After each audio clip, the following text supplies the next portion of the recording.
Hi, I'm Alan Bauer, the Creative Systematic Theologian at your service. Today, let's begin talking about end times. But let's not get into imagery and all the other crazy stuff. Let's talk about how we should live as we approach the end of human history.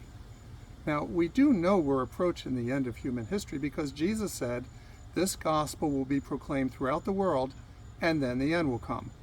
Now, we don't know when the end will come. We do know that the gospel has been proclaimed through most of the world. So what does Revelation tell us? John begins Revelation by saying he is our companion in the suffering and kingdom and patient endurance that are ours in Jesus. And that means that we are not alone. He is our companion, and we are each other's companions as we suffer and endure. We who face persecution, whether in John's time or today, are called to faithfulness and endurance.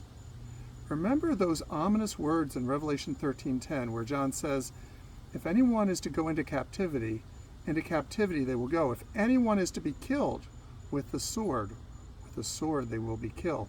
John is telling us that we cannot avoid whatever suffering God has in mind for us. So we need to grab hold of what we can control. And we can control that we patiently endure and remain faithful.